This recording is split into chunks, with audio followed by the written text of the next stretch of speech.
પ્રત્યેક અવસ્થાની આત્મા જગતમાં કોઈ પણ અવસ્થા આખા જગતમાં કોઈ પણ અવસ્થા સ્વાહા થઈને ના જાય, પણ બીજ નાખીને જાય. અને આમ બધાય નખાયેલા બીજનો હિસાબ છેલ્લો પોણો કલાક રહે ત્યારે થઈ જાય. અને નખાયેલા બીજ કયા પ્રકારના વધારે છે ત્યાં આવતે ભવ જાય. એટલે આ અવસ્થા સ્વાહા થઈને ના જાય, પણ બીજ નાખીને જ જાય. અને આમ બધાય નખેલા બીજોનો હિસાબ છેલ્લા પોણો કલાકમાં રહે ત્યારે થઈ જાય. અને નખાયેલા બીજ કયા પ્રકારના વધારે છે, કયા પ્રકારના વધારે ત્યાં આવતો ભવ જાય. બહુ સરસ વાત છે આ, કે દરેક અવસ્થા, આ તો નોન મહાત્મા માટે છે. માણસ સામાન્ય રીતે જે સંજોગોમાંથી પસાર થાય નાનપણથી તે છેલ્લે સુધી, એટલે એમાં એ બીજ નાખ્યા જ કરે. મને આ ગમ્યું, મને ના ગમ્યું, મને આ વાઈફ જોઈએ, મને આવું ભણવાનું જોઈએ, મને આ ફાધર ના જોઈએ, મને આવી નોકરી ના જોઈએ, મને આવું જોઈએ કે આવું ના જોઈએ. એટલે બીજ નાખ્યા જ કરે. આને તો જોઈ લઈશ પછી. અને આ બધાનું સમરી કે છે છેલ્લા પોણો કલાક રે આયુષ્ય છેલ્લો પોણો કલાક ક્યારે થઈ જાય, એટલે એનું સમરી આવી જાય.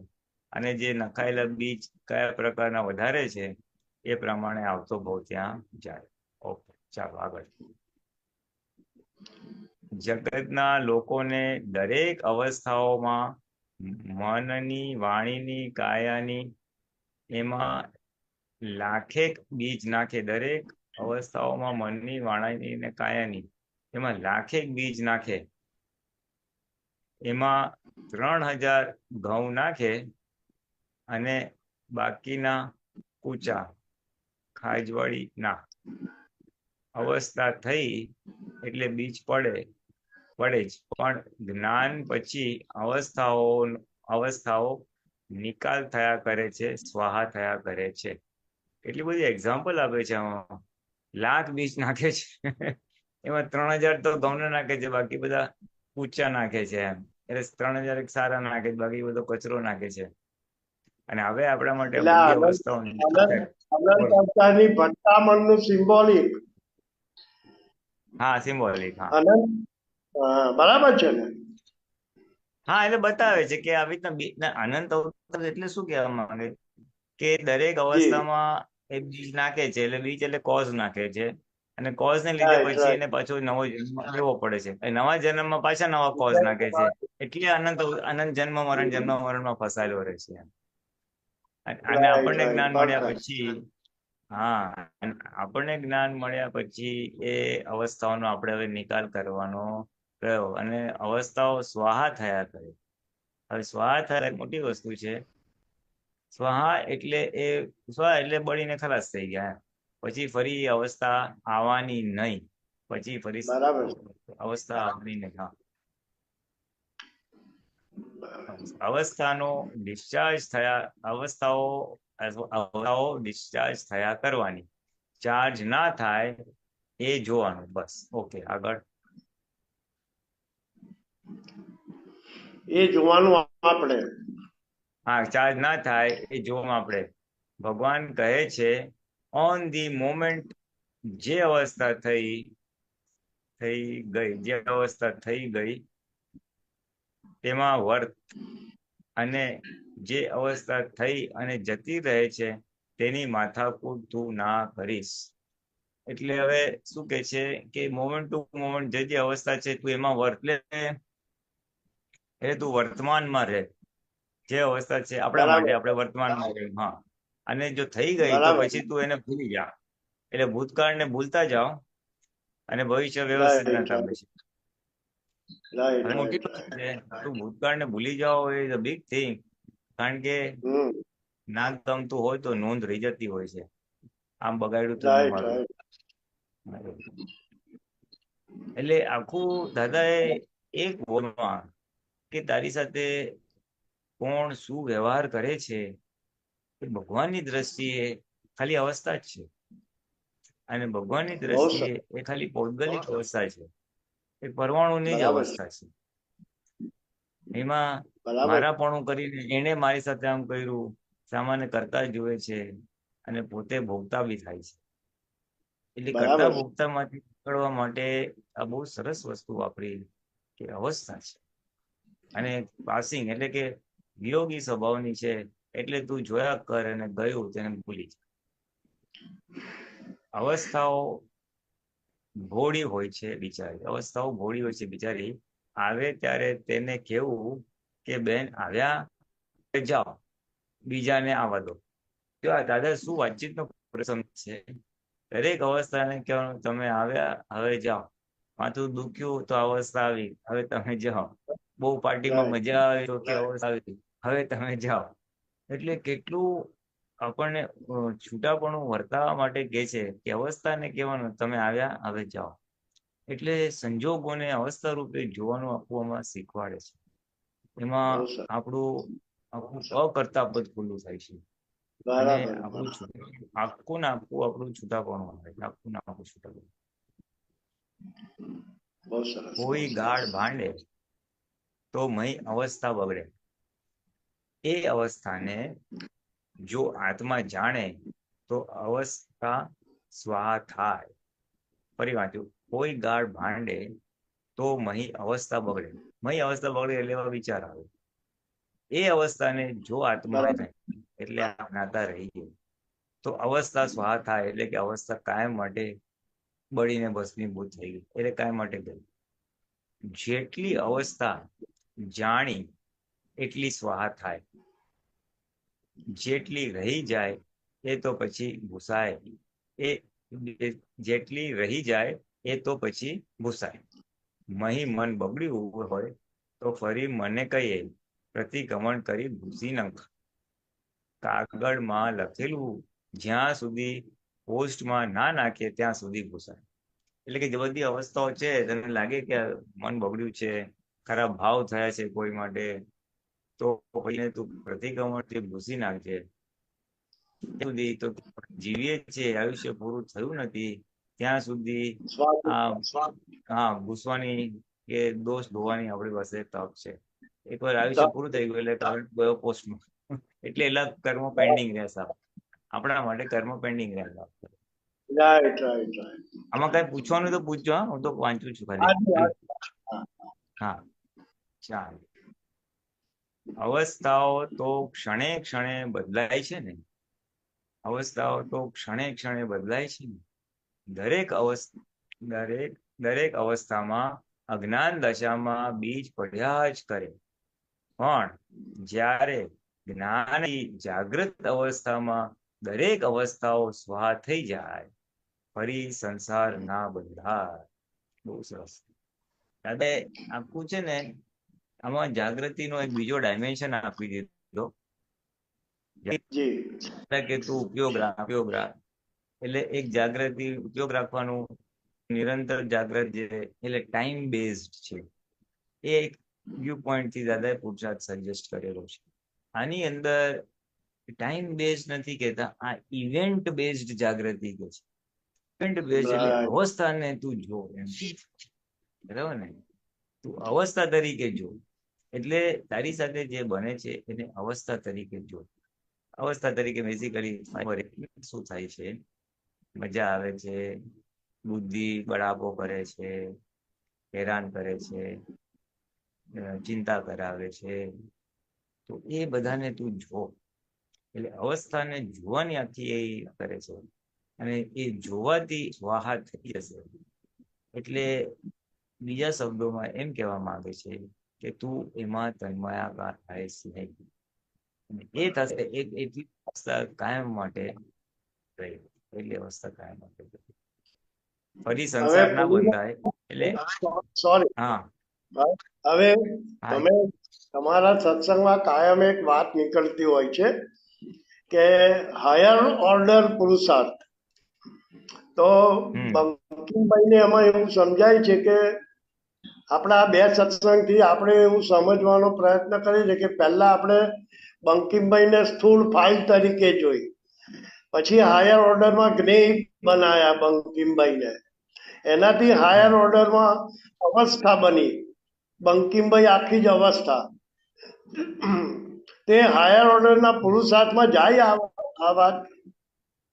એટલે સી હાયર ઓર્ડર પુરુષાર્થ એટલે એ અપેક્ષા કહું છું કે જી. છૂટા પડવું અને અંતસ ફાઇલ નંબર 1 ને જોવી એ અલ્ટિમેટ હમ હાયર ઓર્ડર પુરુષાર્થ કહેવામાં આવે. ફર્સ્ટ પુરુષાર્થ ઇઝ અતિક્રમણ થયું તો પ્રતિક્રમણ, મન વચન કાયથી દુઃખ નથી આપવું, રોજ વિધિ કરે, હમ એ બધું બેઝિકમાં જાય. પછી સેકન્ડમાં શું હમ થાય તો કે એ પોતાની પ્રકૃતિને સમજે કે સારું ભાઈ આવું થાય છે એટલે મને આ વસ્તુ ગમે આ નથી ગમતું, એના લાઇક્સ ડિસલાઇક્સ, હમ એનું પોતાપણું ઓળખતો થાય, પોતાની પ્રકૃતિ ઓળખતો થાય, પોતાના પોતાપણું ઓળખતો થાય. એટલે ઓળખે એટલે પછી એમાં સ્લીપ ના થાય. કોઈને દોષિત જોવાઈ ગયું હોય તો પછી પાછો આવે, નિર્દોષ છે, એવા કરતા છે, એટલે જ્ઞાન ગોઠવે.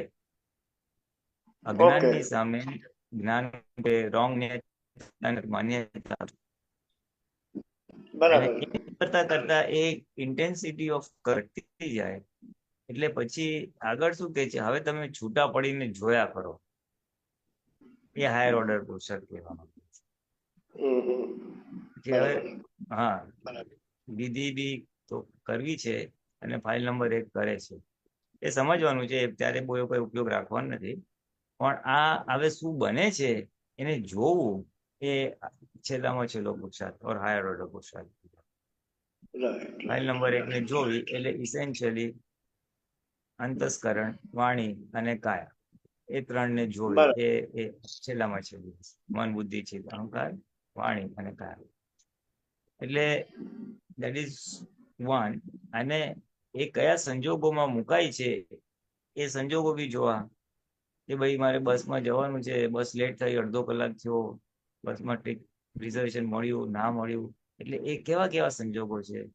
મારે સત્સંગમાં જવું છે, નીચે ઉતરું તરત રિક્ષા મળી ગયું તો એ સબને જુઓ, અથવા રિક્ષા તરત નથી મળતી તો એને જુઓ, અને નથી મળતી એટલે એની અંદર મનમાં શું ઊભું થાય છે એને જુઓ, પછી ત્યાં બેઠા બેઠા ઉપયોગ ગોઠવે છે કે નહીં એને જુઓ.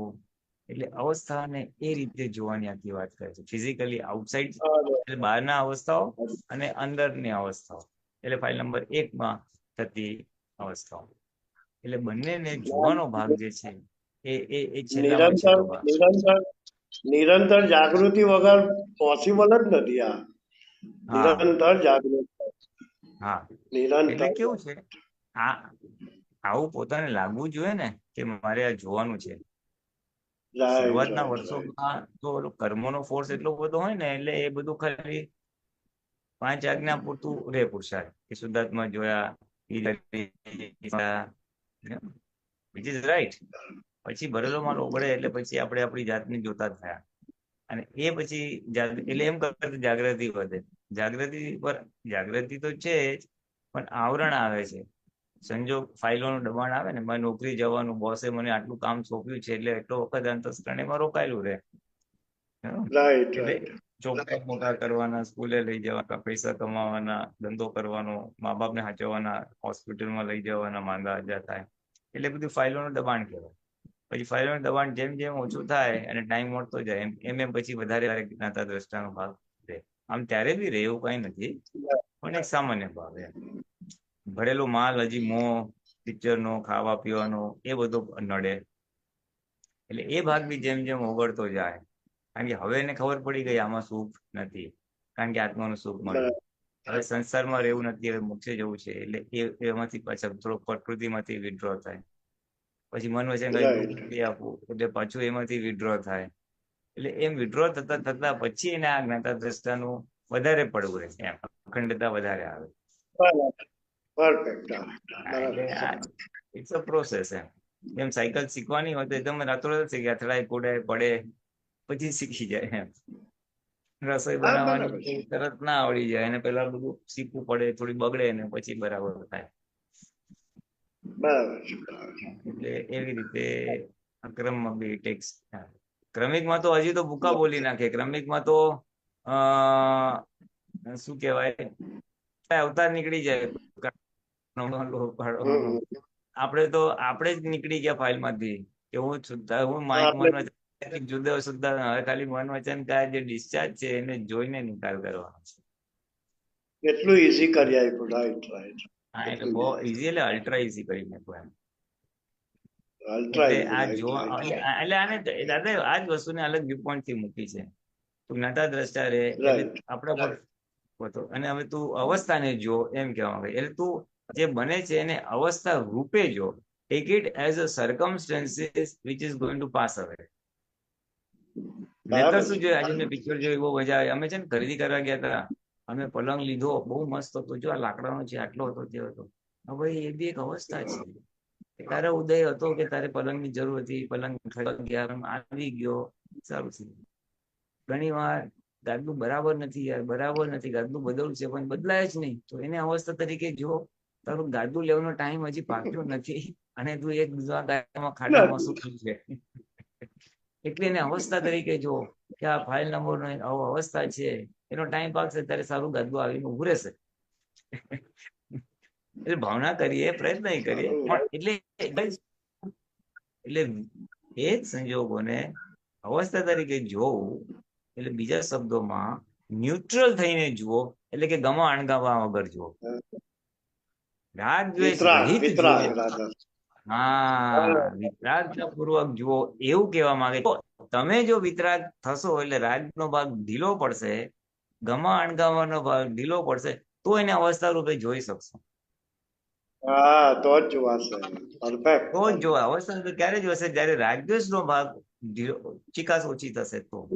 પીકો પડી જશે. પીકો પડી જશે. હા, રાઈટ રાઈટ. મેં શર્ટ પરફેક્ટ. લીધું, મેં શર્ટ સિલાઈ કરવા આપ્યું, બહુ મસ્ત કાપડ મળી ગયું યાર, શું નતું, જલ્દી જ્યાં આપ્યું, અરે યાર દરજી બગાડી નાખી સિલાઈ, આ ફિટિંગ જ હાવ બેકાર નીકળી. એટલે અંદર શું બધું ઊભું થાય. તો એને બી અવસ્થા રૂપે જુઓ કે તારા અવસ્થા આવા છે. અથવા બહુ ફાઇન ફિટ થાય તો એને અવસ્થા રૂપે જો, ભાઈ ખુશ શું કામ થાય છે, આજ તારું શર્ટ થોડા વધશે, એમાં ન કરે નારાયણ કોઈ કઈક ઢોળ્યું, ડાઘ પડી ગયો, તો એ બધું જતું રહેશે. એટલે અવસ્થા રૂપે જોઈશ તો ભાઈ ડાઘ પડે તોય વાંધો નથી, ફિટિંગ ખરાબ નથી તોય વાંધો નથી, કારણ કે it is a passing phase. એટલે મારી જે ઇન્ટેન્સિટી ઓફ ગમા અણગમા છે, કેટલું અંદર ગમો અણગમો મૂક્યો છે, એના આધારે હું એને ચોંટીસ ને તો અવસ્થા રૂપે જોઈ શકીશ કે it is a passing phase. આવા તો કેટલાય ગાદલા ગયા, કેટલાય શોર્ટ ગયા, આવા તો કેટલાય ડાઘા થયા, પણ જવાનું છે યાર, ટિકિટ ઈઝ ધ્યાન. Right right right. પરફેક્ટ. બીજા શબ્દોમાં એનું મહત્વ ઘટાડી દો, ડિવેલ્યુ રિલેટિવનું મહત્વ ઘટાડીએ અને રિયલ નું મહત્વ વધારે, કે મારે આત્મા રહેવું છે, મારે મોક્ષે જવું, આ ઇમ્પોર્ટન્ટ નથી. બરાબર. બહુ સરસ. કરવાનું બહુ નથી, પણ સરસ. આપણી અંદર એનું મૂલ્યાંકન રિડ્યુસ થવું જોઈએ, ઘટવું જોઈએ. બરાબર છે. બહુ સરસ. બહુ કારણ સરસ. કે થશે તો વ્યવસ્થિત ના દે. છોકરાને લગ્ન કરવા હોય તો ધામધૂમથી કરશે, હોટેલ કેટરિંગ બધું, કારણ કે એ લઈને આવ્યો છે. છોકરાનું વ્યવસ્થિત અને આપણું વ્યવસ્થિત, એટલે ધામધૂમથી કરો. પછી એમાં કઈ અબડમ કબડમ થઈ તો એમાં મારી ચોટ કે અપેક્ષા ઓછી હોય તો એને અવસ્થા રૂપે જોઈ શકીશ. જોઈ શકાય. બરાબર છે. કે મારા ધાર્યું થયું અથવા મારું ધાર્યું ના થયું. બંને અવસ્થા છે. બરાબર છે. એટલે આમાં ડાયરેક્ટલી અવસ્થા તરીકે જોવામાં પ્રાઇમરી રિક્વાયરમેન્ટ ઇઝ એનું ઇમ્પોર્ટન્સ ઓછું, અને આપણા ગમા અણગમાની ઇન્ટેન્સિટી ઓછી, આપણો રાગદ્વેષ ઓછો, અને આપણું એટલે આપણી અપેક્ષાઓ ઓછી ગમા અણગમાની, અને એ બહુ રીતે થાય સરસ. તો આ અવસ્થા રૂપે જોઈ શકશું. આ જોઈ વિતરાગતાની વાત, શકાય. આખી વિતરાગતામાં ઇનડિરેક્ટલી ઇનબિલ્ટ છે આ આખા પેરેગ્રાફ્સમાં. Right right right. એટલે આ દાદા કયા વ્યૂ પોઈન્ટ થી બધી એટલા અલગ વ્યૂ પોઈન્ટ થી વાત કરે ને આપણને આમ ખુશ થઈ જવાય. શું વાત છે.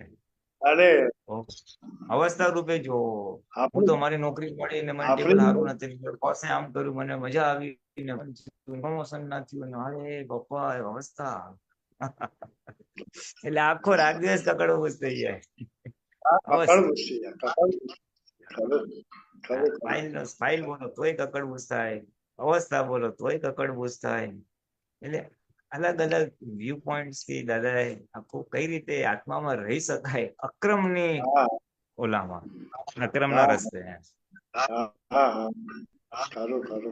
દાદા ભગવાન કરે છે. કારણ કે અક્રમ ઇઝ અપવાદ છે ને, ક્રમિક માર્ગ હોત તો બધું મળત આપણને, આખું પ્રોટોકોલ મળત, એના સ્ટેપ્સ મળત, આ કરવાનું, આ નહીં કરવાનું, હવે આ કરવાનું, હવે નેક્સ્ટ આ કરવાનું, એ આખું રોડ મેપ. આમાં આશ્રમમાં કેવું ભરેલા માણસ સાથે કેવી રીતે ડીલ કરવાનું, એટલે દાદા પછી બતાવે છે. દાદા તો ટોપ પર બેઠા છે, એને તો આખું બધું ડીલ થઈને પૂરું થઈ ગયું પ્રકૃતિ.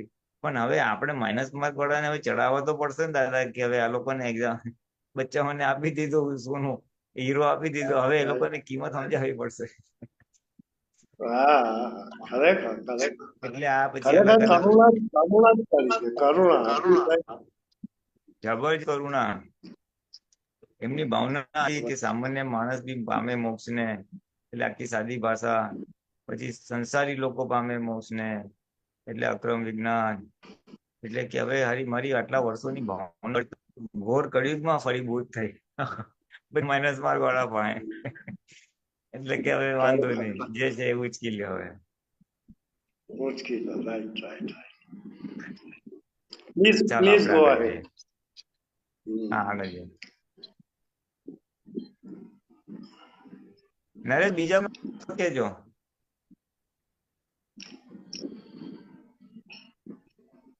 હા, ફરી સંસારના સુબીરજી લાઈનમાં છે, પણ સુબીરજી ને એક જ છે ને? આ એક જ છે. હા, એ તો લઈએ છે પછી. ચાલો, ઓકે. આપણું જ્ઞાન એવું છે કે વિષયનું વિરેચન થાય. આપણું જ્ઞાન એવું છે કે વિષયનું વિરેચન થાય. મહી વિચાર આવે કે અવસ્થા ઊભી થાય કે તરત જ તેની આહુતિ અપાઈ જાય. એટલે આપણું જ્ઞાન એવું છે કે વિષયનું બી વિરેચન કરી શકે છે. કેવી રીતે કરી શકાય? કે વિચાર આવે એટલે કે અવસ્થા ઊભી થઈ કે તરત જ એને આહુતિ આપો. એટલે એ વિકારનો વિચાર આવ્યો અને તમે એને ઉગતાની સાથે કી નાખ્યો, તો પછી એ વિચાર ગયો કાયમ માટે, એટલે આહુતિ અપાઈ ગઈ. કારણ કે તે પોતાની અવસ્થાના ગુનેગારને ખોળી જ કાઢે. કારણ કે તે પોતાની અવસ્થાના ગુનેગારને પ્રત્યેક અવસ્થાની આહુતિ સ્વાહા.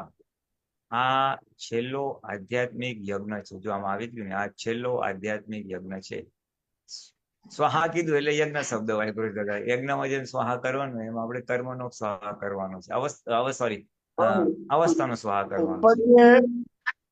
એટલે તમે જે હાયર ઓર્ડર ને, એટલે દાદા કીધું ને છેલ્લી અવસ્થા આવી. હા, શું કહો છો? ના, પહેલા વાક્યમાં અવસ્થાના ગુનેગારને કોડી જ કાઢે કે ગુનેગાર ગુનેગાર એટલે આવું ચાર્જ કરેલું હતું મેં, આવા ભાવ કરેલા હતા એમ. વિષયમાં સુખનું આરોપણ કરેલું હતું, એના આધારે આવેલું છે. એટલે હવે આપણે અભિપ્રાય બદલી નાખીએ છીએ. ઓકે. સરસ. ગયા અવતારે અજ્ઞાનતાથી આ ભરેલ હતું, એ ગુનેગાર, જેનું ફળ અત્યારે આવ્યું છે. એટલે હવે આપણે નિકાલ કરીએ. અત્યારે હું ગુનેગાર નથી. ગયા અવતારની મારી જે સમજણ હતી તેના આધારે મેં ભાવ કરેલા, એ ગુનેગાર છે. બરાબર. એટલે આમાં જો દાદા કેટલું સરસ આવે છે. I think it's very wonderful અને વેરી સટલ. કે દાદા કે છે આ ખરાબ વિચાર આવે છે, ખરાબ વાણી બોલાય છે, એમાં તું નથી. એ પણ તારી ફાઇલ નંબર 1 ની ભૌગોલિક અવસ્થા છે. ભારતથી બોલે છે, મને આ વિચાર આવે છે, એ જે ભાગ છે એમાંથી બી દાદા બહાર કાઢી નાખે છે. તારાથી નથી થતું.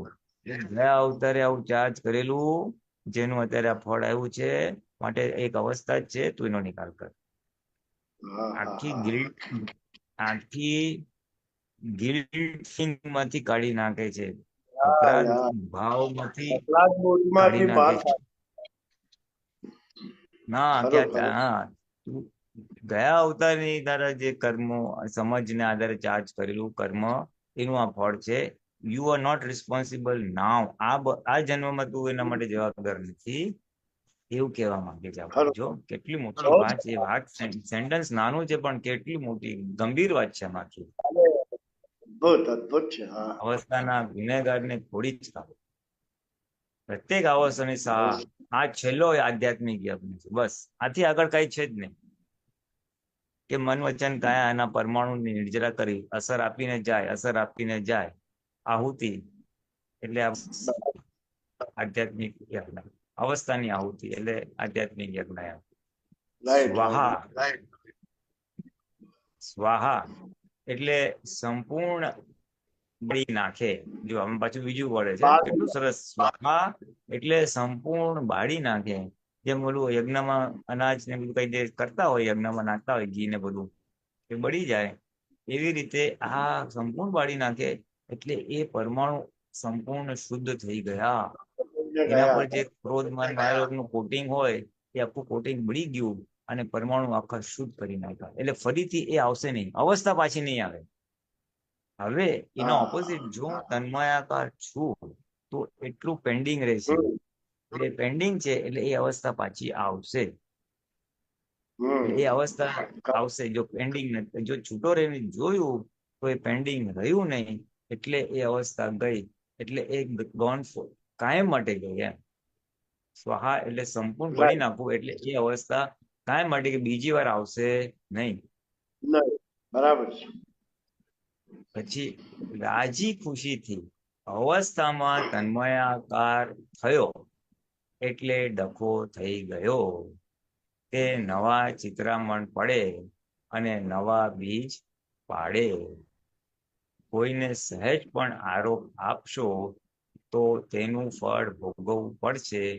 આરોપનું ફળ ભયંકર છે.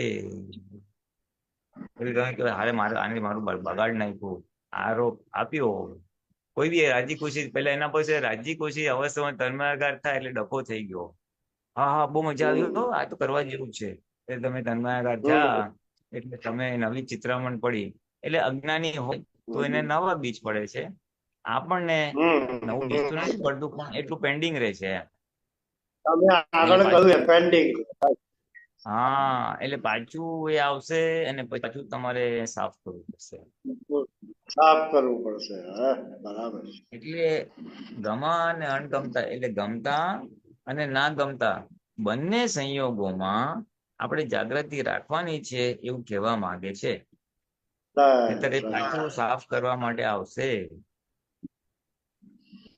એટલે દાદા કે ને આ સાસુ નકામી છે તો કે નિકાલ કરી દે ને તો પાછો આવતા બહુ આવશે, ભાઈ નિકાલ કરી. એટલે ના ગમતાની સામે બહુ મોટું આ એક બળ મળે. ગમતામાં તો ચાલો આપણે તન્મયાકાર તને પાછું આવશે ને પાછું જ કરશું, પણ ના ગમતામાં છૂટા પડવા માટે બહુ સારી વસ્તુ છે. હા, એટલે નવું ચિત્ર પડે ને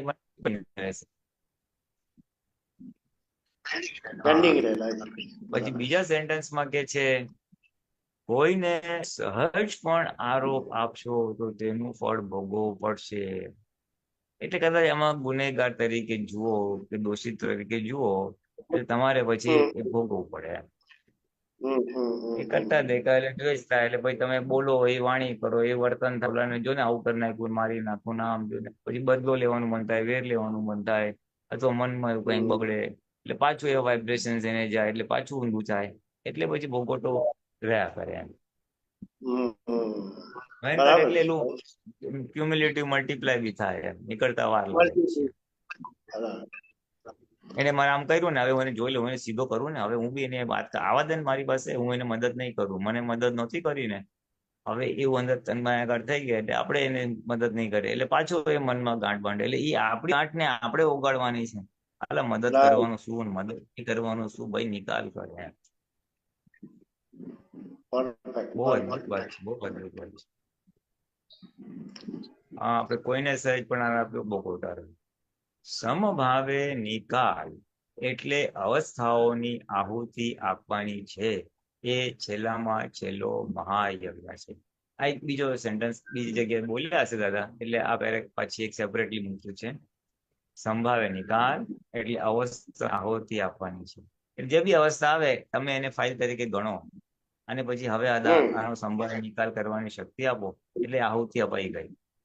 આપણો આજનું ઇન્ટેન્શન કે આને હું ફાઇલ તરીકે ગણું છું અને મારે સંભાવે નિકાલ કરવો છે, એ જે ભાવ થયો ને, એ જે નક્કી થયું ને, એ ઇટસેલ્ફ આહુતિ છે. નિકાલ પછી થવું ના થવું એ પછી એ તો ઇન્ટેન્સિટી ઉપર નહીં છે. આ છેલ્લામાં છેલ્લો મહાયજ્ઞ છે કે બધી ફાઇલ તરીકે ફાઇલનો સંભાવ ફાઇલ તરીકે ગણી અને સંભાવ કરો એ છેલ્લામાં છેલ્લો યજ્ઞ છે મોક્ષે બહુ જવા માટે. હા, મન વચન કાયાની અથવા મન વચન કાયા સાથે સંકળાયેલા કર્મોની આહુતિ આપી રહ્યા છે. જો મનની કે કાયાની અવસ્થાઓ નિરંતર જાગૃત રહીને અવસ્થાની આહુતિ મુક્તિ મહાયજ્ઞમાં સ્વાહા અવસ્થાનો જ્ઞાતા દ્રષ્ટા રહે કરે તો આત્માને જ પર્યાયો ચોટેલા છે તે છૂટા પડતા જાય અને એટલા પોતે પરમાત્મા સ્વરૂપ થતો જાય. ઓહો, ફરી વાંચીએ. જો વાણીની મનની ને કાયની એટલે આપણે જે મન વચન કાયા છે એની અવસ્થાઓને નિરંતર જાગૃત રહીને મહાયજ્ઞમાં સ્વાહા કરે. એટલે જાગૃત રહે એટલે કે આપણે એને છૂટા રહે છે તન્મય આકાર ના અવસ્થાના. થાય, તન્મય. હા હા, તો આત્માના જે પર્યાય ચોટેલા છે તે છૂટા પડી જાય. આત્મા એટલે અહીંયા વ્યવહારાત્મક કહે અથવા આપણે જે અંતરાત્મા કહી શકીએ છીએ બરાબર છે, એને બરાબર.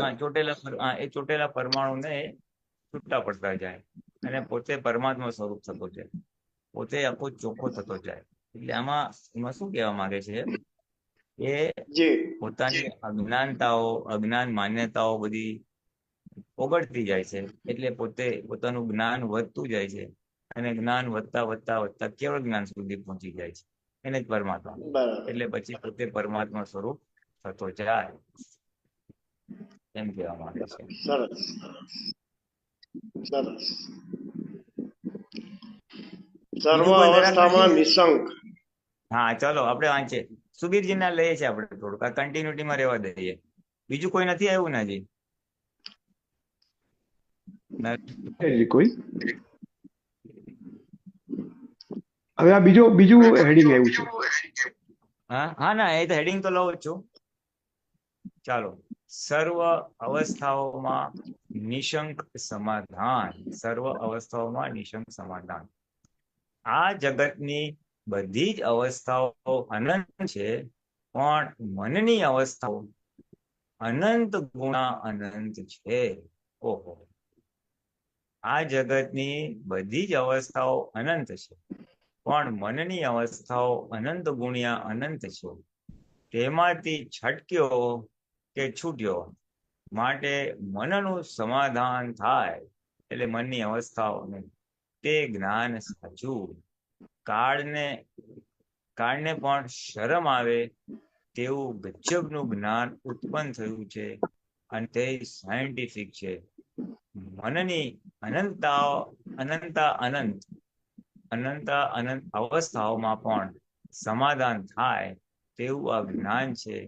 લોક મનની અવસ્થામાં ગુંચાય એટલે કહે કે ભગવાન ગૂંચવે છે.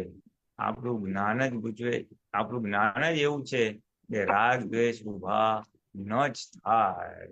ઓહો, એટલે આમ સામાન્ય રીતે બહારથી લોકો કહે છે મનને વશ કરો, મન જ આમ કરે છે તે કરે છે. અને દાદા સાયન્ટિફિકલી શું સમજાયું? મન એ ગાંઠોનું બનેલું છે. ગયા અવતારે જે બધા બરાબર. અભિપ્રાય બન્યા એના આધારે એટલે એ ગાંઠો ફૂટ્યા કરે પછી પાછું એમાં તન્માયાકાર થાય એટલે પાછું નવું બાંધે. એટલે કે એ મનની અવસ્થાઓ અનંત ગુણ્યા અનંત છે અને એનો એન્ડ આવે એવો જ નથી. એટલી ગાંઠો બાંધે, એટલું ચાર્જ કરે, અમુક કર્મ ખપી જાય પછી પાછા ત્યાં નવા ચાર્જ કરે એટલે પાછું બીજું બાંધે, પાછું તો પેન્ડિંગ જ હતું. એમ અનંત ગુણા અનંત થયા કરે.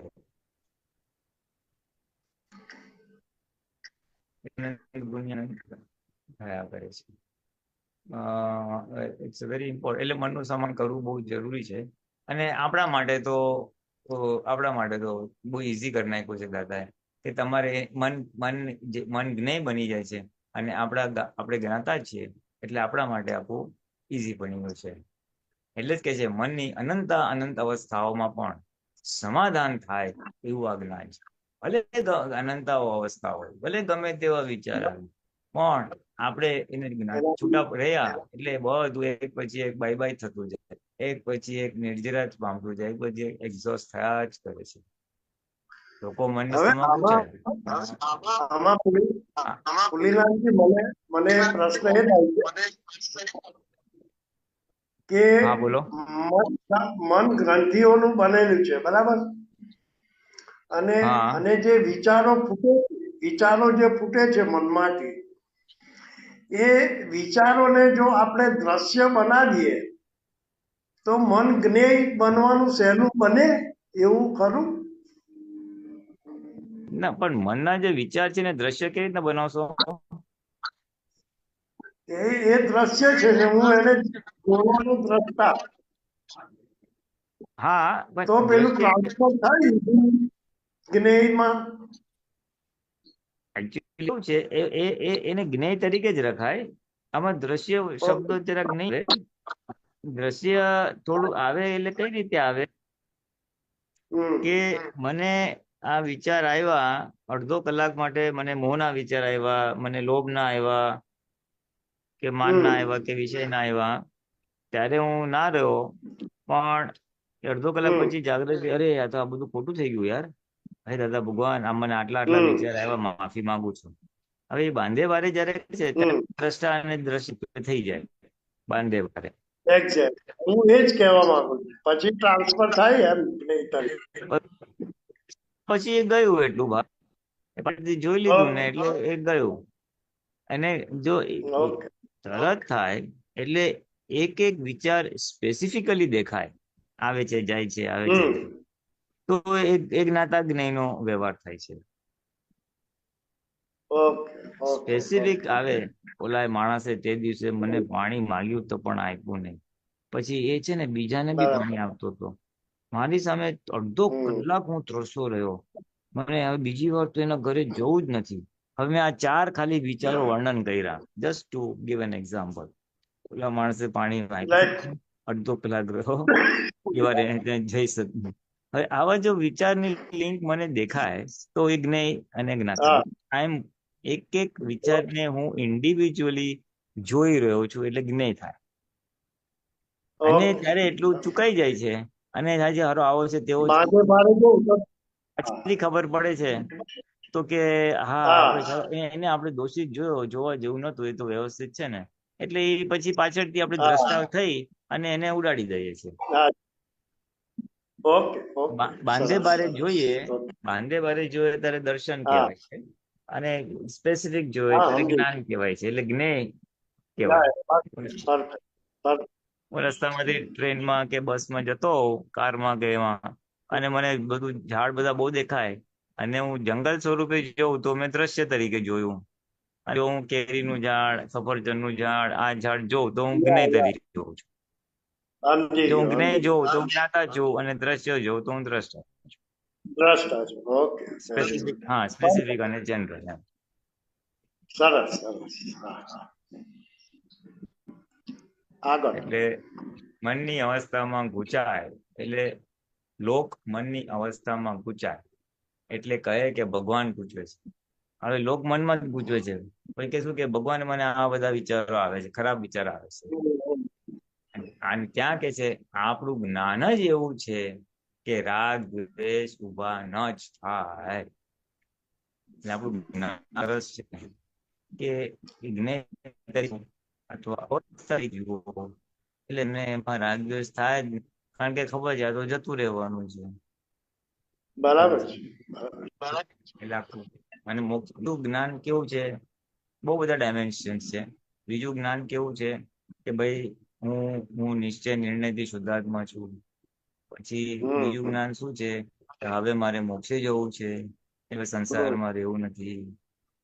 આ બધું આપણું જ્ઞાનના અલગ અલગ ફેઝિસ છે કે આપણને રાગ દ્વેષ થવા જ ના દે. મોક્ષે જવું જોઈએ શેનો રાગ, તો શેનો દ્વેષ, એવું એમ. ખરું ખરું. એટલે આવી રીતે છે. હવે એ અવસ્થાઓ પછી તે સમાધાની ના હોય. હવે એ અવસ્થાઓ પાછી, અચ્છા, હવે એ અવસ્થાઓ પાછી તે સમાધાની ના હોય. આપણામાં શું લખ્યું? સર્વે અવસ્થાઓમાં નિશંક સમાધાન. એટલે આપણું જ્ઞાન કેવું છે કે દરેક અવસ્થામાં નિશંક સમાધાન જ હોય. આ જગતમાં તો કેવું છે, ત્યારે કહે ગજવું કપાય કે ડિપ્રેસ થઈ જાય. સમાધાન ના રહે ને, કોકે ફૂલ ચડાવ્યા કે એલિવેટ થઈ જાય. આ બધી અવસ્થાઓમાં ડિપ્રેસ ને એલિવેટ બધું થયા કરે. આ ચડી જાય, ખુશીમાં આવી જાય તો. એટલે કે છે હવે આપણે તો સમાધાન છે, દરેક અવસ્થામાં નિશંક સમાધાન. એટલે સમાધાન તો છે પણ ડાઉટફુલ નથી, 100% શંકા રહી જ છે.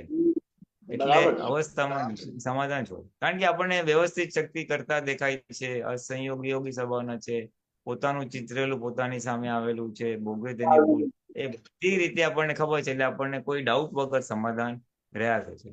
અને લોકોને કેવું થાય છે કે એ લોકોને સમાધાન થાય જ નહીં, એ લોકો એલિવેટ ને ડિપ્રેસ થાય, લોસ જાય ગજુ કપાય તો ડિપ્રેસ થાય, અને માન આપે ને એલિવેટ થાય તો ખુશ થાય. ખરું. હા, પ્રશ્ન કરતા વિતરાગ પુરુષની ગેરહાજરીમાં અવસ્થા થઈ જવાય. અવસ્થામાં કેમ બને છે? વિતરાગ પુરુષની ગેરહાજરીમાં અવસ્થામાં અસ્વસ્થ થઈ જાય એવું કેમ બને છે? આપની હાજરી હોય તો આપની પછી ગેરહાજરી. આપની ગેરહાજરી હોય તો પછી અસ્વસ્થ થઈ જવાય અને તમારી હાજરીમાં સ્વસ્થ રહેવાય. અચ્છા, એ ક્વેશ્ચન પૂછે, તમારી હાજરીમાં સ્વસ્થ રહેવાય છે અને તમારી ગેરહાજરીમાં અસ્વસ્થ થઈ જવાય છે, એટલે કે અવસ્થામાં તન્માયાકાર થઈ જવાય છે, એવું કેમ? દાદાશ્રી, હાજરીમાં તો સ્વસ્થ રહે જ, અસ્વસ્થ રહે છે એ આપણો અસ્વસ્થ રહે છે એ આપણી બુદ્ધિ રખડાવે છે, અને બુદ્ધિ છે ત્યાં સુધી અહંકાર છે. એ અંતસ્કરણ વાળી બુદ્ધિ છે તે આ અહંકાર અસ્વસ્થ વાળી સાહેબ. અહંકાર વાળી બુદ્ધિ છે તે આ અસ્વસ્થ કરાવડાવે છે. એનો એન્ડ આવી જાય તો કશું અસ્વસ્થ થવાનું કારણ જ નથી. નહીં તો આખો દાડો જ્ઞાની પુરુષની પાસે બેસી રહો તોય અસ્વસ્થ થવાનું કારણ જ ના રહે. જ્ઞાની પુરુષ પાસે બેસી રહો તો એની હાજરીથી બુદ્ધિનો ડખો ના હોય, અને આપણે જે અવસ્થામાં અસ્વસ્થ થઈએ છીએ તો એ બુદ્ધિને કારણે રહે છે. એટલે બુદ્ધિ એને સાડે જ હોય એમ કહેવા માંગે છે. અહંકારી બુદ્ધિ છે એ આપણને અસ્વસ્થ કરાવે છે, કે અવસ્થામાં તન્માયાકાર કરાવે છે.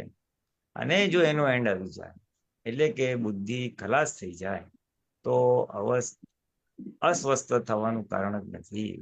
આ મોટી ટીપ મળી કે આપણે અવસ્થામાં અસ્વસ્થ શું કામ થઈએ છે. અવસ્થામાં અસ્વસ્થ થવું એટલે કે માયાકાર થવું. હવે એ શું કામ થઈએ છે? તો કે આપણી જે ડિસ્ચાર્જ બુદ્ધિ છે, અંતસ્કરણની જે ડિસ્ચાર્જ બુદ્ધિ છે, એ આપણને આવું કરાવડાવે છે.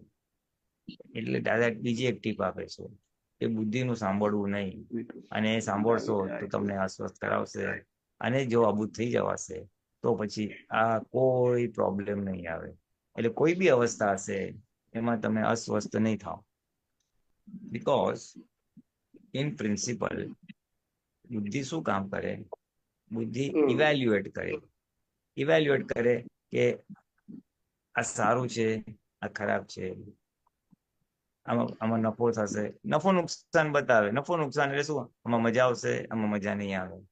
એટલે એ કોન્સ્ટન્ટ ઇવેલ્યુએશન ને હિસાબે ગમો અણગમો ઉભો કરે છે, અથવા એમાં તન્મયાકાર કરાવે છે. ગમતું આવે એટલે કે મજા આવી ગઈ, ચલ, એટલે સીધું એમાં લઈ જાય, એટલે ઇમોશનલ. ના ગમતું હોય તો સારું, એમાં કરે આ કેવું વસ્તુ આવી, નથી મજા આવતી એમ, એટલે પાછું અણગમામાં અસ્વસ્થ કરી નાખે આપણને. એટલે બુદ્ધિ ઇઝ ધ કલ્પ્રિટ. અવસ્થામાં આપણે છૂટા નથી રહેવા દેતું. અવસ્થામાં તન્માયાકાર કરાવનારી કલ્પ્રિટ બુદ્ધિ છે એમ કે છે. અને જો બુદ્ધિ નહીં થાય તો આપણે એમાં નહીં થાય. એટલે બુદ્ધિ ઓગળશે કેવી રીતે? તો જેમ ડિસ્ચાર્જ અહંકાર ઓગળશે એમ બુદ્ધિ ઓગળશે. બુદ્ધિ એ અહંકારના માધ્યમ થ્રુ આપતો પ્રકાશ હોવાથી અહંકાર ઓગળે. એટલે એટલે બુદ્ધિ બી ઓગળતી જાય. અને બુદ્ધિ એમને એમ તો નહીં ઓગળે, એ આજ્ઞા કરીને જ ઓગળશે. 5 આજ્ઞા બરાબર. જે છે એ જ પાડશે.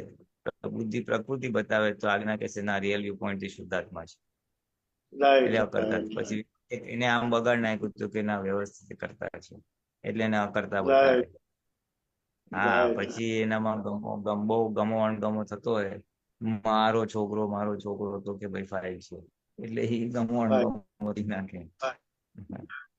એટલે એ રીતે આખું બુદ્ધિ પિક્ચર જોવા જોઈએ તો કે ના, સત્સંગમાં જે 5મી આજ્ઞા શુદ્ધાત્મા ચોપડો, એટલે આજ્ઞા રાઈટ કરીને બુદ્ધિ ફ્રેક્ચર થશે અને ઓગળતી જશે.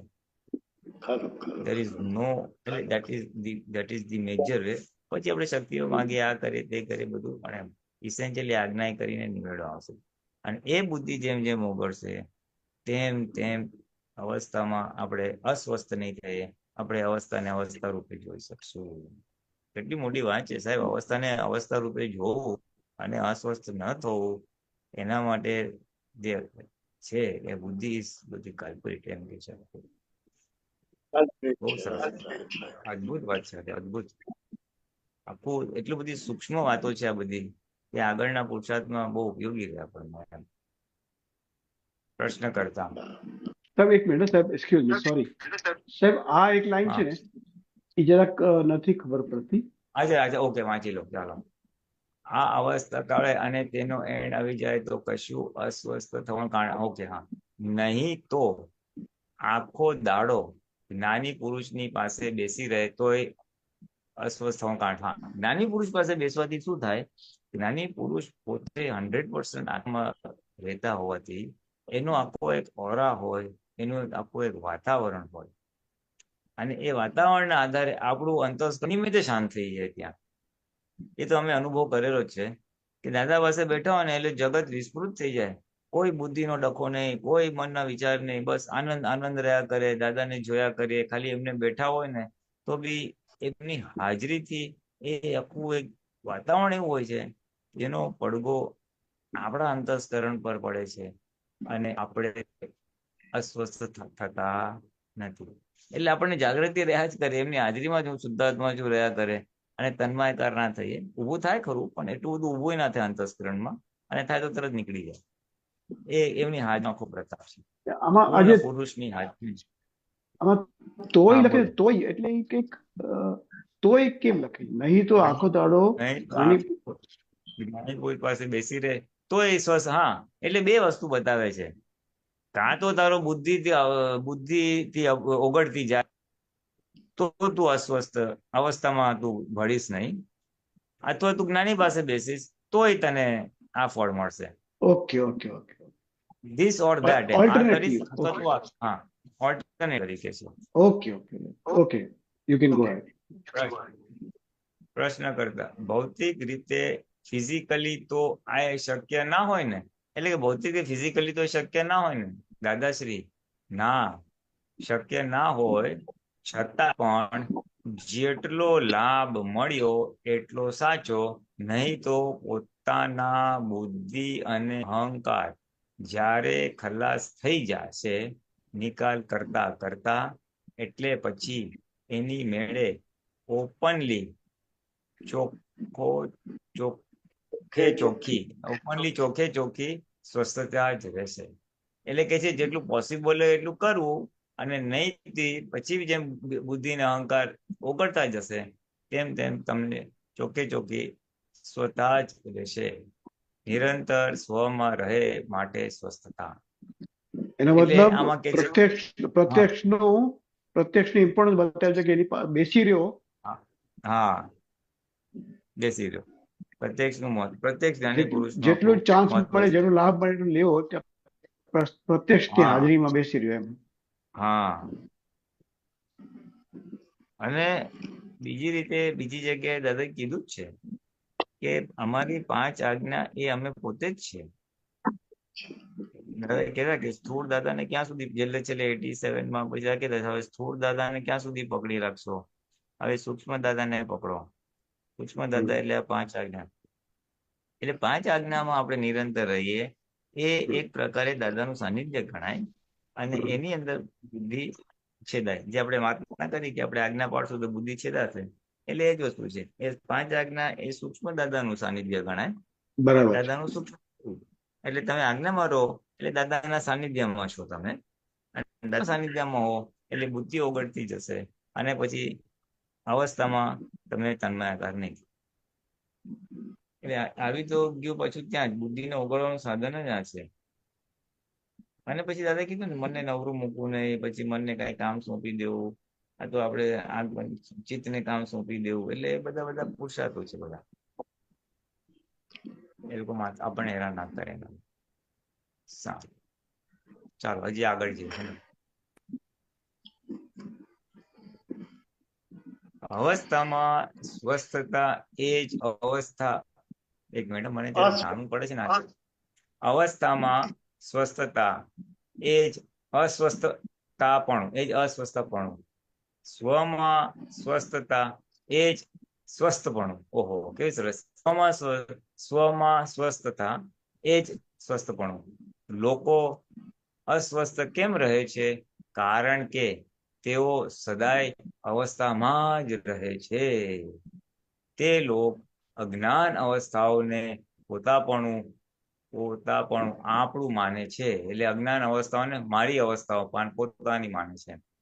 અવસ્થાઓમાં હું જ છું એમ જુએ છે. જ્ઞાની પુરુષ અવસ્થાને જુએ છે અને જાણે છે. કેટલી સરસ અવસ્થામાં હું જ છું. અરે મેં શોપિંગ કર્યું, બહુ મજા આવી, એટલે એમાં હું જ છું. હું પોતે કરતા બી થાય છે ને ભોગતા થાય છે ને. અને જ્ઞાની પુરુષ અવસ્થા તરીકે જુએ છે કે બસ, અને એને જુએ ને જાણે છે કે બસ અહીંયા આજે ભાઈ ફાઇલ નંબર 1 કેવા સંજોગ આવ્યા, એ સંજોગ ને જુએ છે ને જાણે છે. એ છૂટા પડવા માટે આખી એક બહુ મોટી ચાવી આપી. અને એમાં ના રહેતું હોય તો પછી એક એડિશનલ વ્યવસ્થિતની આજ્ઞા બાકી કરવા લગામ છોડી દોનો પ્રયોગ બી બતાવ્યો દાદાએ, કે તમે લગામ છોડી દો 1 દિવસ માટે, એટલે તમે શું સંજોગ બને છે એને જોયા કરો. એ પોઈન્ટ છે આખો. એ અવસ્થાઓને જ્ઞાતા દ્રષ્ટા તરીકે જુઓ, જે જ્ઞાની પુરુષ કાયમ માટે કરે છે. એવું એક પ્રયોગ રૂપે પ્રેક્ટિસ કરવા માટે આપ્યું કે 1 દિવસ માટે તમે લગામ છોડીને જુઓ તો ખરા શું છે. ત્યાં બુદ્ધિનો ડખો જ નહીં. પછી પ્રશ્ન કરતા, દાદા જો આપણને અંદરથી આનંદ થતો હોય તો એ એક વિચાર છે કે એક અવસ્થા છે? આપણને અંદર આનંદ થતો હોય તો એ એક વિચાર છે કે એક અવસ્થા છે? દાદાશ્રી, એ અવસ્થા છે. આનંદ એ અવસ્થા છે. પ્રશ્ન કરતા, તો એ અવસ્થાને આપણે પકડી રાખીએ કે એને જવા દેવી ને બીજી અવસ્થા જોયા રાખવી? એ દાદા કે આપણે અવસ્થા પકડી રાખવી કે એને જોઈને જવા બીજી જોવી? દાદા કે એ તો એની મેળે જ જતી રહે. આપણે પકડી રાખીએ તો જતી રહે, આપણે ના પકડી રાખીએ તોય જતી રહે. એના કરતા એ અવસ્થાને એમ કેવું કે ફરી આવજો, અમને લાભ આપજો. હવે કે અવસ્થા છે, એને તું પકડીશ કે નહીં પકડી તો જવાની, એટલે ભાઈ તમે ફરી આવજો. ગમતા મહેમાન હોય તેને કાંઈ વધારે રોકાય તો સારું, તો એ પોસિબલ નથી, એ જતા રહેવાના છે. ના ગમતા મહેમાન ઘરે હોય તો એ નથી ગમતા તો પણ એ બી જતા રહેવાના છે. એને કહેતો રોકાવ તોય નહીં રોકાય. એટલે એવી રીતે અવસ્થાઓ નિયમથી જાય. સી ફંડામેન્ટલી અવસ્થા એટલે શું? આપણું ડિસ્ચાર્જ થઈ રહ્યું છે. એક કર્મની દ્રષ્ટિએ જ્યાં વિભાવિક એટલે ચાર્જ કરેલું છે બધું. અને અધરવાઇઝ બી તત્વની દ્રષ્ટિએ જ્યાં અહંકાર નથી ત્યાં બી 6 તત્વોની દ્રષ્ટિએ જોઈએ ને તો અવસ્થાઓ 6 તત્વો નિરંતર પરિવર્તનશીલ જ છે. નિરંતર પરિવર્તનશીલ છે. હા, એટલે નેચરમાં બી એવર ચેન્જિંગ છે. રાઈટ. પ્યોર તત્વ બી એવર ચેન્જ છે. એટલે અને આપણું આ તો વિકૃત થયેલું છે, એટલે આપણે તો આપણું be ever changing. So nothing is permanent. Hi. The only thing that is permanent is change. Change is permanent. તત્વ અવિનાશ ભાઈ, અવસ્થા ઉભી થાય છે ને તત્વની, પરમાણુ આવે છે, આ ભેગા થાય છૂટા પડે, ભેગા થાય છૂટા પડે. એને પ્યોર શુદ્ધતા પરમાણુ બી ભેગા છૂટા થયા જ કરે છે. એટલે કે એ છૂટું ભેગું થયું એટલે અવસ્થા બની એટલે કાળ આવી ગયો. પછી આ ક્યાં છૂટું બન્યું? તો કે એ જગ્યા આવી ગઈ એટલે સ્પેસ આવી ગયો. પછી છૂટું થવું ભેગા થવું એટલે ગતિ સહાયક ને સીધી સહાયક તત્વ આવી ગયો. એટલે બધા છ આખા એની અંદર. બહુ સરસ, બહુ સરસ, બહુ સરસ. એટલે તત્વ દ્રષ્ટિએ બી આખું બ્રહ્માંડ is a flux, ever changing flux. એને કહેવાય ને નિરંતર પરિવર્તનશીલ છે વસ્તુ. એની અંદર દાદા પછી Yes, કે yes. તમારું તો તમારું ઊભું કરેલું છે એટલે ઓબ્વિયસલી ચાર્જ કરેલું ડિસ્ચાર્જ થવાનું જ છે. પછી Right, સ્થૂળ right, બેટરી નું આપે છે. હા, કે બેટરી બી તમે ચાર્જ બેટરી લાવો એટલે એની અંદર પાવર હોય એટલું રહેશે, પછી એ પાવર પૂરો થશે એટલે બેટરી બી ખાલી થઈ જશે. એ તો મન વચન કાંઈ ચાર્જ કરેલું છે એટલે એ તો ડિસ્ચાર્જ એન્ડ વાળું જ છે એમ. લોજિકલી સમજાય જ છે ને કે માણસને હા આયુષ્ય તો છે જ, આયુષ્ય પૂરું થવાનું છે એટલે એનું એન્ડ આવવાનું જ છે એમ. બહુ સરસ, અલગ અલગ બહુ રીતે સરસ. તત્વ સાથે અને સ્થૂળ સાથે બહુ સરખામણી કરી આપી દાદા. બરાબર છે, બરાબર. કરીશું. બસ છેલ્લો આ તો છેલ્લું વાંચી લે. કાઢી લેજો કામ રે. ઓકે, કાઢી લેજો કામ રે. ઓકે, આત્માના ગુણો જાણ્યા જ નથી. આત્માના બધા ગુણો જાણે એ ભેદ વિજ્ઞાની કહેવાય. આ જે આત્માના ગુણો છે ને એ બધાય બહાર પડ્યા નથી. જો આ જે આત્માના ગુણો છે ને એ બધાય બહાર પડ્યા નથી, બધા અમારામાં છે. અમે 1958 જ્ઞાન થયું ત્યારથી 28 વર્ષથી આત્મામાં રહીએ છીએ. આ દેહના માલિક નથી. પ્રશ્ન કર્યો, હવે આવું તો કોઈએ હજી લગી કર્યું નથી દાદાશ્રી. આ તો અક્રમ વિજ્ઞાન છે ને? પ્રશ્ન કરતા બધે પહોંચે છે પણ આટલે સુધી પહોંચ્યા નથી દાદાશ્રી. માટે આ કામ કાઢી લેવા જેવું છે. એટલે અમે કહીએ છીએ ને તેથી આમ જ બૂમો પાડીને કામ કાઢી લો, કામ કાઢી લો, કામ કાઢી લો. I remember this. ભગવાન બહુ કહેતા આ પરપોટો છે ત્યાં સુધી કામ કાઢી લો. પરપોટો ક્યારે ફૂટશે કહેવાય નહીં. પણ ત્યારે એટલું બધું જોઈએ એટલું કઈ કામ કાઢી શક્યા નથી અને હવે કામ કાઢી રહ્યા છે. સચ્ચિદાનંદ. આ જય 268 થી ચાલુ કર્યું ને આપણે. હા, સારું છે. 268 ચાલુ કર્યું. હા, 268 બહુ સરસ સૂક્ષ્મ ફોડ આપ્યા આજે કે અવસ્થા રૂપી જુઓ તો તમે જ્ઞાતા દ્રષ્ટા છે. અને એનો સાર પકડીએ તો અવસ્થા રૂપી કોણ જોવા નથી દેતું? આપણી ડિસ્ચાર્જ બુદ્ધિ. તેમ જેમ બુદ્ધિ ઓગળશે તેમ તેમ એને અવસ્થા રૂપે જોઈ શકશું અને આપણે મુક્ત રહીશું. એટલે આપણે રહી શકીએ. આપણે અવસ્થામાં અસ્વસ્થ થઈએ છીએ, એને અવસ્થામાં દરેક અવસ્થામાં સ્વસ્થ રહી શકશું. વન્ડરફુલ, સરસ સરસ. જય સચ્ચિદાનંદ. બંકિમભાઈ. સુબીરજી અનમ્યુટ કરજો સાહેબ. જય સચ્ચિદાનંદ. સુબીર ડેજી.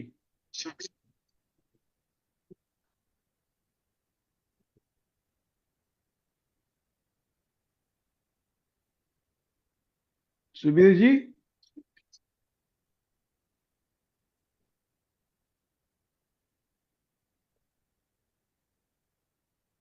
જગ્યા પર નથી લાગે છે. બીજા કોઈ મહાત્માનો પ્રશ્ન? બંકિમભાઈ, હજી થોડો ટાઈમ છે, આપણે ત્યાં સુધી ચાલુ રાખો સાહેબ. બીજું કઈ હોય તો ડોક્ટર સાહેબ. સુબીરજી આવે ત્યાં સુધી આપણે છે કઈ હજી બીજું પ્રશ્ન? પ્રશ્ન છે નરેશભાઈ, પણ સમય વધારે જોઈશે.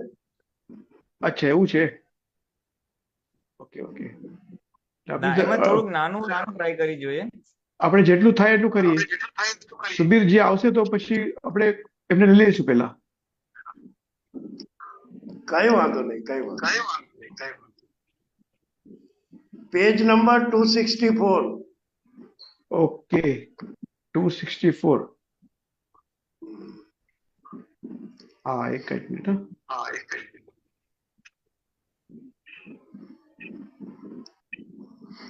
હા, બરાબર. એમાં કયો નીચે પલટી અવસ્થા પડે ઉપરથી લઈ લો, એ થોડું ટૂંકું છે.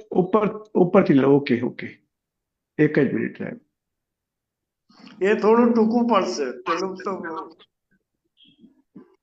ઓકે, હા, બરાબર છે. બધી ઓકે અવસ્થાઓ ફર્યા કરે છે, બરાબર છે. ઓકે. હા, બધી અવસ્થાઓ ફર્યા કરે છે. કોઈ અવસ્થા આ બ્લુ બ્લુ શું થાય છે નરેશભાઈ, તમે કરો છો? હા, હું હા, હાઇલાઇટ કરું સાહેબ. નહીં કરું? હાઇલાઇટ. ના પણ જરૂર છે. ના, વાંધો નહીં કરું સાહેબ. તકલીફ પડે છે એટલે. ના, નહીં કરું.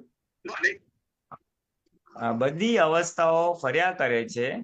કોઈ અવસ્થા કાયમ રહેતી નથી, કારણ કે સંયોગો છે અને સંયોગો વિયોગી સ્વભાવના છે. બરાબર છે, સંયોગો છે અને સંયોગ વિયોગી સ્વભાવના છે. એમાં આવે છે તો બી એક સંયોગ છે અને એનો વિયોગ થવાનો છે. બધી અવસ્થાઓ ફર્યા જ કરે છે. આપણે સવારે ઉઠીએ છીએ, નાવા ધોવાનું, આ તે બધું એ બધી અવસ્થાઓ જ છે. બધી એ બધી ફર્યા જ કરે છે. આપણે સુઈ ગયા હોય બપોરે તો બી અવસ્થા ફર્યા કરે છે. ઊંઘ આવે છે, રહે છે અને જતી રહે છે. આ તો ઊંઘ નથી આવતી, વિચાર આવે છે અને જાય છે. હવે ચાલો મારો ટાઈમ થઈ ગયો, બપોર સાંજે ઉઠી જવાનો ટાઈમ થઈ ગયો. એટલે અવસ્થા, બધી અવસ્થાઓ ફર્યા જ કરે છે, ફર્યા જ કરે છે, ફર્યા જ. સંમેલનથી સંયોગો અને વિસર્જનથી ગલન થાય છે. એટલે સંયોગો ભેગા થાય અને વિસર્જન થાય છે. આ આંખે તત્વ દેખાય નહીં, એટલે આ આંખે તત્વ દેખાય નહીં. બધી અવસ્થા દેખાય છે, પણ પોતાનું તત્વ ના જાણે, અવસ્થાઓ જાણે. અવસ્થાઓ બધી નાશવંત છે. અવસ્થાઓ બધી નાશવંત છે. એટલે આપણી આંખથી ઓલા તત્વો બધા જે 6 તત્વો છે વિનાશી, એ તો ના દેખાય, પણ ગોસ ફોર્મેશન એ આપણને અવસ્થા સ્વરૂપે દેખાય. બરાબર છે. હા, માણસોના ઘાટ બદલાશે, વેશ બદલાશે, બધું બદલાશે, પણ નવું થવાનું નથી. માત્ર અવસ્થાઓ બદલાશે. અવસ્થાઓને પોતે જુદા દેખાય, અવસ્થાઓને પોતે જુદા દેખાય નહીં. વિચારોને વિચારનાર જુદા દેખાય નહીં. દેખાય. જ્યાં સુધી જ્ઞાન ના મળે ત્યાં સુધી તમને બધા ભેગા જ દેખાય. આત્મ જુદો જ છે. અવસ્થાઓ પલટાય નહીં તો તે સંસાર જ ના કહેવાય. એટલે સંસારમાં બધી અવસ્થા બદલાય જ કરે. જ્ઞાન હોય તો તમને સેપરેટ દેખાય નહીં, જ્ઞાન હોય તો તમને અવસ્થા તરીકે દેખાય. અવસ્થા તો દેખાય એટલે એવર ચેન્જિંગ સ્વરૂપે દેખાય. ચાલો પ્રશ્ન કરતા, દાદા તમે કીધું કે તત્વો ભેગા થવાની અવસ્થા બધી બદલાયા કરે છે. તે અવસ્થાને લીધે જ અહમ ઊભો થાય, તો અહમ પણ બદલાતો હશે? કોઈનામાં ઓછો વધતો તે વખતે હશે? દાદાશ્રી, એવું છે ને, પેલી અવસ્થાઓ જે થાય છે ને, એ તો તરત ને તરત વિનાશ થઈ જાય છે. અને આ અહમ ને જે બધા ઊભા થાય છે ને, તે આ બે વસ્તુ ભેગી થવાથી વ્યતિરેક ગુણ ઉત્પન્ન થાય છે. તેનાથી અહંકાર ઊભો થયો છે. તે કેવળ જ્ઞાન જતા સુધી રહેશે. એટલે બીજી અવસ્થાઓ તરત ને તરત વિનાશ થઈ જાય છે. અને અહંકાર જે કીધું, એટલે બે તત્વો એટલે આત્મ તત્વ અને પરમાણુ તત્વ નજીક આવવાથી વ્યતિરેક ગુણ એમાં પુલિનાનંદજી અવસ્થાને લીધે અહમ ઉભો થાય છે, એટલે એ ફર્સ્ટ લેવલના વિભાવની વાત છે. હા, ફર્સ્ટ લેવલ નો અહમ ઉભો થાય છે. રાઈટ.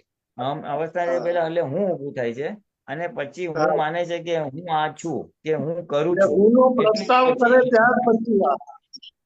ઓકે, પછી એને અહંકાર કહેવાય છે. હા, ઓકે, પરફેક્ટ. પછી એ જે અહંકાર ઉભો થાય છે, એ કેવળ જ્ઞાન થતા સુધી રહે છે. એ આપણો ડિસ્ચાર્જ અહંકારની વાત કરે દાદા. ના ના, એ કેવળ જ્ઞાન સુધી જે રહે છે એ કે છે ને એ આ હું ની વાત કરે છે. ઓકે. એ આજે હું જે ઊભું રોંગ થયું. રોંગ બિલીફ વાળો હા હતો તે રાઈટ બિલીફ. હા. હા, ઓકે. એટલે પેલા હું ઊભું થયું, એટલે હું ઊભું થયું પછી શું કીધું, હું આ નામધારી છું, હું કરું છું. રાઈટ. એટલે હા. હા, પછી એ તો રે જ. પછી કેટલાય અવતારો માર ખાતા ખાતા ખાતા એને પછી ખબર પડે કે સુખ આત્મામાં છે, સુખ મોક્ષમાં છે. અને પછી આત્મજ્ઞાની પાસે આત્મજ્ઞાન મળે એટલે પેલા હમ. હું નામધારી છું, હું શુદ્ધાત્મા છું, એટલે દ્રષ્ટિ ફરે છે. રાઈટ. એટલે પછી એ રાઈટ. હું અંતરાત્મા થાય છે. પણ હું તો રે જ છે, બરાબર. રાઈટ બિલીફ વાળો. અને રાઈટ બિલીફ વાળો બરાબર. હું પછી વધતો વધતો વધતો જયારે કેવળ જ્ઞાન થાય ત્યારે એવો ખલાસ થઈ જાય છે. હા, બહુ સરસ, બહુ સરસ, બહુ સરસ. સાહેબ અહીંયા એક મારે પ્રશ્ન છે હમ. હા કે આ અહમ અને એ અહંકાર હમ એ શું સૂચવે છે? આ બે વસ્તુ અલગ અલગ. અહમ એટલે હું, એ ખાલી હું છે. એ વિભાવિક હું ઊભું થઈ જાય છે. બરાબર. અને એ હું ઊભું થાય પછી જે પોતે બોલે છે કે હું આ છું, એટલે હું આ નામધારી છું, કે હું આ પરમાણુ છું, અથવા હું કરું છું. પરમાણુ ખસે છે પણ મેં ખસે એમ બોલે હમ. છે. એટલે એ જે કરે છે ને એને અહંકાર કહેવાય છે પછી. એટલે આ છે ને બહુ નજીક નજીક છે. આ એટલે આ હું ફિઝિકલી અહમ એટલે થઈ જાય છે. અહમ એટલે હું. અહંકાર એટલે મારું થઈ ગયું, મારું. ના, અહંકાર એટલે એટલે જ્યાં અહમ હું એટલે હું નથી અને ત્યાં. અહંકારી મારું, એવું એવું કહેવાય. ના ના ના ના, હા, અહમ એટલે હું ખરું, પણ હું પુલ્લિંગ છું. એ જે આપણે બોલીએ ને, હું નામધારી છું, એને અહંકાર કહેવાય. હા હા. હું હું દેહ નથી પણ માનું અને છું. આ રોંગ બિલીફ ને અહંકાર કહેવાય. બરાબર. હુંની રોંગ બિલીફ જે છે એ હુંની રોંગ બિલીફ હા. ને અહંકાર કહેવાય છે. એટલે એટલે અહમના ને હિસાબે જે ઉભો થયો એને અહંકાર કહેવાય એમ. હા, અહમની બિલીફ છે. હમ હમ. રોંગ બિલીફમાં આત્માને રોંગ રહીને. બિલીફ હોતી નથી, પણ એક બીજો હું ઉભો થાય છે. બરાબર. જેને રોંગ બિલીફ ઉભી થાય છે કે હું નામધારી છું, અને એને હા હા બીજી બિલીફ મેં અને એને મેં કર્યું. એટલે હું અને કરતા પણ આ બે વસ્તુ છે. એટલે બે પછી અહંકાર ઉભો થાય છે. એને અહંકાર કીધો. હું આ હા. છું, હું આત્મા છું, પણ હું કહું છું કે હું નામધારી છું. એ રોંગ બિલીફ એટલે અહંકાર. હું જ્યાં નથી ત્યાં હું નો આરોપણ કરું, એનું નામ અહંકાર. બરાબર. હા, એટલે એ અહંકાર તો આ થઈ જ ગયું હોય. આ તો ખાલી દાદાએ ફાઇન છૂટું પાડ્યું જ જુદું. બરાબર. એટલે હા, એટલે એ અહંકાર તો રે જ. ખાલી અહંકાર પછી શું થઈ રહ્યો છે હવે. બરાબર. Discharge okay. અહંકાર જુદી વસ્તુ થઈ. ડિસ્ચાર્જ અહંકાર જે બરાબર. પ્રકૃતિમાં છે, એ પ્રકૃતિનો જે ભોગવાનો ભાગ બરાબર. છે, બરાબર. અંતસ્કરણ ભાગ છે ને, એ બધો ડિસ્ચાર્જ અહંકાર. ઓકે. બરાબર છે.